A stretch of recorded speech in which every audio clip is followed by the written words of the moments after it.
This is Mini Call here, coming at you with another video.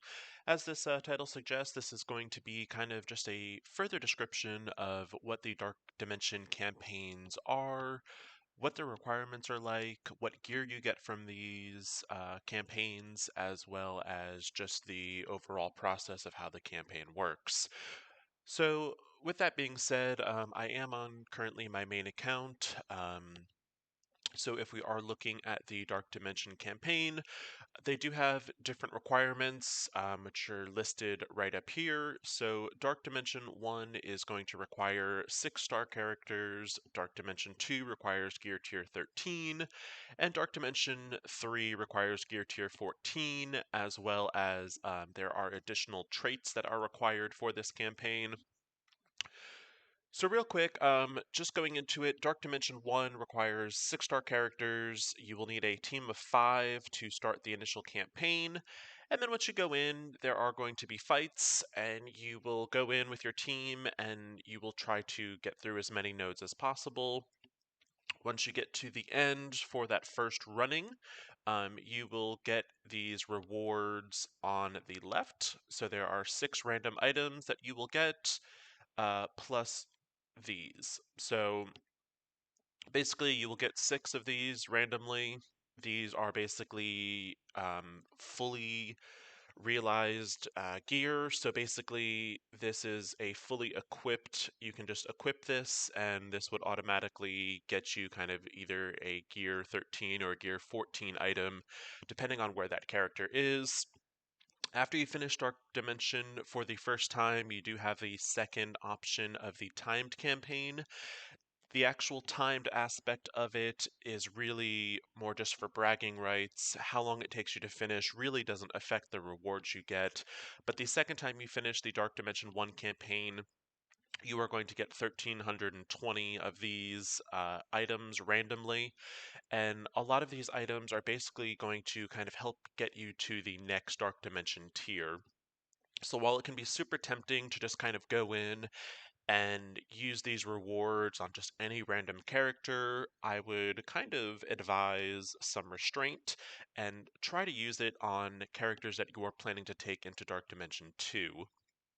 When I first did this campaign quite some time ago, Dark Dimension 2 wasn't around, so I kind of just spent the materials just kind of, on a whim. But now that all 3 campaigns are currently in the game, I would certainly suggest, holding on to the items until you are sure that it is a character you're going to take into Dark Dimension 2. Now, the other basic concept that follows through with all of the Dark Dimension campaigns is you can take in as many characters as you want to help you kind of do the campaign. The minimum requirement is that you just have to have 5 characters to start the campaign. After that, you can do a secondary attack with only, let's say, 1 character or 2 characters. So if you have, say, 7 characters at 6 stars, you can go in with your full team of 5, do whatever you can on the node, and then you can attack again with those extra characters that you have. This is going to apply to all the Dark Dimension campaigns. You are allowed, basically, you can attack as many times as your team is alive per day. Once your team does fully wipe, you will then you can't attack anymore unless you decided to use power cores to revive your team, which I honestly don't advise for, just because it's meant to be a long campaign, so there's really no rush, I don't think, into completing it. And then basically at 12 a.m. midnight, when your game resets, your characters will get their health back, and then you can attack again. And this is going to basically, that same concept applies to all of the Dark Dimension campaigns. So Dark Dimension 1 is a bit on the shorter side. It's not many nodes. It is 8 or 10 nodes in total, rather. Um, and it may seem like it's pretty easy, but if you look, basically you're fighting all 7-star characters. So, again, it's kind of just more a question of survivability. I'm not going to go too much into actual Dark Dimension teams. I have kind of discussed that in other videos. If you would like, again, me to do something more specific to teams, certainly happy to do so. But that is basically Dark Dimension 1. Again, it's a survivability thing, and just something you kind of just have to remember to do on a daily basis.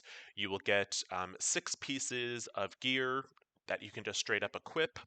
Like I said, please exercise some restraint in equipping these, and that's what you get for the first time. The second time you go through, you will get these 1,320 items, which will get you towards a piece of gear. Again, I would suggest holding on to it until you have characters that you know you're going to take to Dark Dimension 2. Now, Dark Dimension 1 unlocks at level 65, and the additional requirement being that the characters are 6 stars. Once that is completed, you can start working towards Dark Dimension 2, and I would suggest while you're in Dark Dimension 1, you start working towards your Dark Dimension 2 team. Now, while the only requirement is that your characters be gear tier 13, there is kind of a secondary requirement, and it just kind of comes into the nature of how you get to gear tier 13. And one of the items that your character will need to equip at gear tier 13 will require your character be level 70. So essentially, Dark Dimension 2 is not unlockable until you are level 70 and you have at least 5 characters at gear tier 13. Now, your first run, you are going to get 310 Ultron shards, which is going to unlock Ultron for you at level 5. You will also get 18 random items that will get a automatic equip for your character.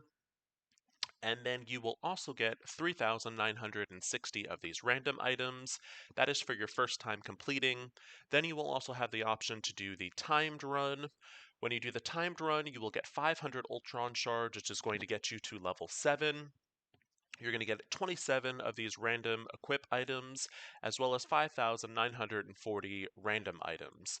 Again, the same thing is going to apply with these equip items. I would highly suggest kind of holding on to them and really only using them either on your raid team to get you kind of very far into U7, or secondly, the better option is I think saving these items to get you towards getting into Dark Dimension 3. Again, when I originally first did this campaign, Dark Dimension 3 wasn't even really thought of, so I didn't save onto this gear, and it's something I certainly regret. So with having the additional information, it can certainly catapult you into the next category, and it won't take you as long to get into Dark Dimension 3. This does get you Ultron at level 7, which I can talk more specifically about Ultron if you would like, but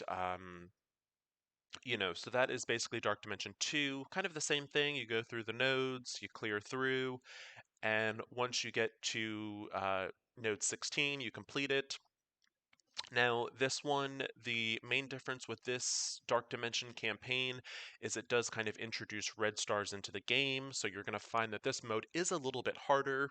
So you will see characters, they are at 7 stars and then 4 red.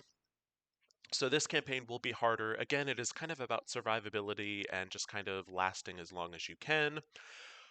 Once you complete that, like I said, you can complete it 2 times, and I believe you can complete it up to, it's either 15 or 20 times, and it gets you different cosmetic rings. So when you look at the avatar over here, I do have this kind of very elaborate purple ring, and that is because I've completed Dark Dimension 2 the maximum amount of times to get me that cosmetic effect.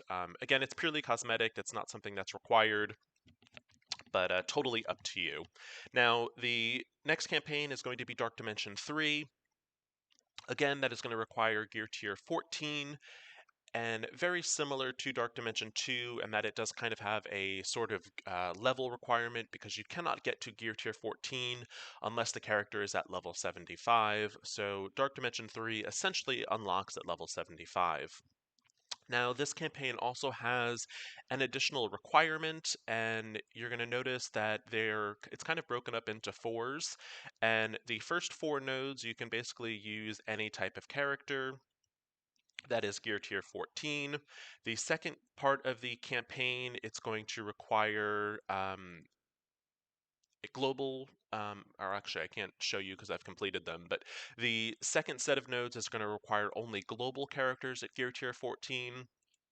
The third set is going to require, oh, here we go. So this one requires Cosmic, this one requires Global. So basically, the first 4 nodes, anything goes as long as they're Gear Tier 14. Second part of the campaign, they have to be gear tier 14 as well as having the global trait. The next one is going to be Cosmic, gear tier 14, and the last and final one is going to be City at gear tier 14. Now again, same concept, you complete when you go through and you get the rewards the first time, you are going to get these 27 items to randomly equip, plus you will also get 9,768 of these random items. Again, the concept, especially now that Dark Dimension 4 is coming out, is I will hold on to these until I figure out who I'm going into Dark Dimension 4. Once I complete this the first time, I will then start the timed run, which is going to be my second run through. So if you look, I will get 36 of these random equip items, as well as 14,676 random items. So the other thing you'll also get is a 5-star Ultimus at red, and you will also get gold promotion credits, and it's supposed to be enough to get you one 7-star character. So as I was kind of saying, you do have to have initially 5 characters to unlock the Dark Dimension campaign. However, once you have that, any additional characters can be used. So if you're looking here at the city node, I am nearing my end of Dark Dimension 3, but as of right now, these are the only 2 city characters I have at gear tier 14. So I am able to take in 2 characters. So I'm going to go in and I'm going to do this fight real fast. I'm not expecting them to get too far. Surprisingly, Symbiote Spider-Man and Carnage have been doing really well on this campaign solo. I have managed to complete 2 nodes so far, and I only have 2 more to go. My Venom is 1 piece of gear away from going into gear tier 14 as well, and I'm hoping that will kind of make this go a little bit faster. But so this is the concept of it. So I'm going to go in, try to do this fight. Again, I don't expect to get too far into it, but we will see. So it's one of those things where the fight is basically you're just trying to do as much damage as you can per day. If you can complete a node, it's awesome. If you can't complete a node, it's just, you go on and do it the next day. So we're looking here, this team is probably going to wipe pretty quickly. So I would then have the option to go in and I can do the refreshes for 50 power cores if I wanted. Again, like I said, I don't think that's the best use of power cores. If you have a crazy abundance of them, by all means, go right ahead. That's, totally up to you how you spend your cores, but I try to use my cores a little bit more frugally. So you'll see, I mean, I didn't do too much damage today, and there will be some days where you'll do a lot of damage, other days not as much. So today was one of those off days where I didn't do too much damage. So basically what will happen is at midnight I will go in and I will try this node again. And one thing I failed to mention is every time you do complete a node, you will get certain rewards. It depends on the node what the rewards are. The Dark Dimension campaign for 3, it seems to alternate between gold and mega orbs and these tickets, the Elite 5-star credits. So that's what I've noticed anyway for Dark Dimension 3. So if I wanted to, I could go in, like I said, and I could heal them for 50 cores. They also introduced this new Dark Dimension energy, so you can certainly use that also. But that's basically the gist of it. The other thing with Dark Dimension 3, again, it kind of introduced it's 7-star characters for red, but their health pools are like massively inflated. So while the first 2 campaigns are really mostly about survivability, Dark Dimension 3 is really just about slowly, grinding them down. It's much longer than the other campaigns, and because of that, the rewards are much better. So that is basically my explanation of the Dark Dimension campaign.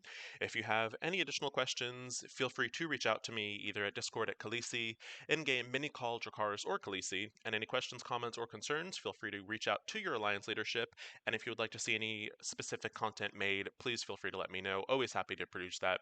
If you found this video helpful, please like and subscribe. Thank you so much for watching, have a good one, and good luck in Dark Dimension.